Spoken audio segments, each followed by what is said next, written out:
एक शहर जिसे किसी समय पर धरती का स्वर्ग यानी हेवन ऑफ अर्थ भी कहा जाता था, जहाँ के लोग खुद को किसी देवता से कम नहीं मानते थे, जहाँ की सुख समृद्धि का कोई हिसाब नहीं था। लेकिन ऐसा क्या हुआ कि वहाँ के लोगों को अपनी जान बचाने का मौका भी नहीं मिला। कैसे रातों रात एक पूरी सभ्यता का अंत हो गया। तो आज इसी रहस्य का खुलासा होगा।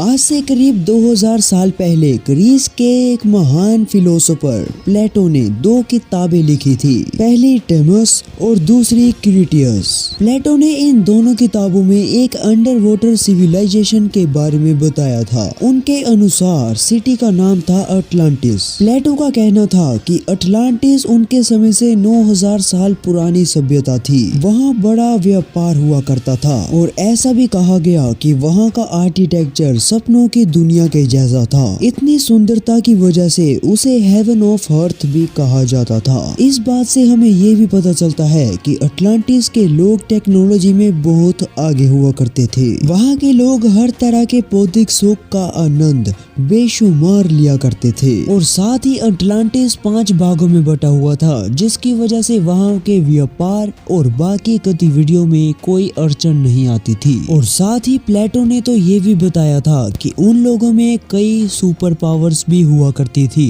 जो नेचुरल होती थी और शायद यही कारण था जिसकी वजह से वहाँ के लोग खुद को देवता से कम नहीं मानते थे। अटलांटिस एक मजबूत शहर था। ये अपनी सीमाएं समय के साथ बढ़ाता जा रहा था। सोचने वाली बात ये है कि इतने तगड़े आर्किटेक्चर वाला ये शहर अचानक से एक रात में गायब कैसे हो गया। ये जानने से पहले हम जानते हैं कि अटलांटिस के कोई रिमेन्स या फिर सबूत हैं या फिर प्लेटो की एक कल्पना की कहानी थी। कई आर्कियोलॉजिस्ट का ऐसा मानना है कि ये कोई काल्पनिक कहानी नहीं थी।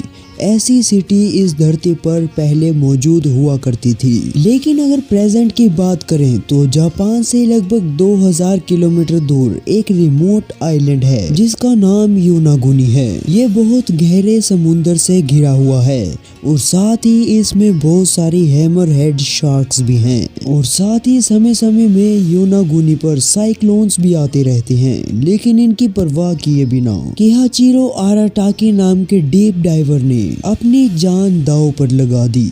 वो बताता है कि वहाँ का पानी क्रिस्टल क्लियर है। वहाँ की गहराइयों में घंटों ढूंढने के बाद उसे कुछ ऐसा दिखा जिसके बारे में उसने कल्पना भी नहीं की थी। योनागुनी की इस गहराई में एक बहुत बड़ा स्ट्रक्चर दिखाई दिया जो नेचुरल तो बिल्कुल भी नहीं लग रहा था, क्योंकि वहाँ बिल्कुल रिपीटेटिव ढंग से सीढ़ियाँ बनाई गई थी। ये नेचुरल बन पाना बहुत ही एबनॉर्मल था। जब लोगों के साथ इसकी रिसर्च की गई तो पता चला कि ये स्ट्रक्चर 5 फुटबॉल फील्ड से भी ज्यादा बड़ा है और ऊंचाई की बात करें तो ये 8 मंजिला ऊंची बिल्डिंग के जितना था, जो अपने आप में एक हैरान कर देने वाली फाइंडिंग थी। लेकिन डाइविंग से इस पूरे स्ट्रक्चर को समझ पाना लगभग नामुमकिन था। फिर टीम ने तय किया कि वो लेटेस्ट टेक्नोलॉजी सोनार का यूज करके इस स्ट्रक्चर का पता लगाएंगे। सोनार कुछ इस तरीके से काम करता है जिसमें ट्रांसमीटर लगा होता है जो अलग अलग फ्रीक्वेंसी की वेव्स को सेंड करता है और वो वेव्स डिफरेंट ऑब्जेक्ट से टकराकर रिसीवर से रिसीव की जाती है और फिर काफी समय तक काम करने के बाद कंप्यूटर से एक 3D मॉडल बनाया जाता है, जिससे पता चल जाता कि योनागुनी के आसपास पानी नहीं होता तो वो स्ट्रक्चर कैसा दिखता। जैसे ही 3D मॉडल बनकर तैयार हुआ तो सारी की सारी टीम के होश उड़ गए। दुनिया भर के कई आर्कियोलॉजिस्ट उसे देखकर हैरान रह गए। मॉडल में एक बहुत ही सुंदर स्ट्रक्चर नजर आ रहा था जो बिल्कुल एक किले की तरह था। उसकी प्रोफेसर किमोरा ने बहुत ही गहरे रूप से जांच की और बताया कि ये स्ट्रक्चर पूरी तरह से मैन मेड है और जिन्होंने भी ये चीज बनाई होगी वो अपने समय के बहुत अच्छे आर्किटेक्ट रहे होंगे, जिसमें बहुत सारी टनल्स बनाई गई थी और एक बहुत बड़ी मेन एंट्रेंस भी थी।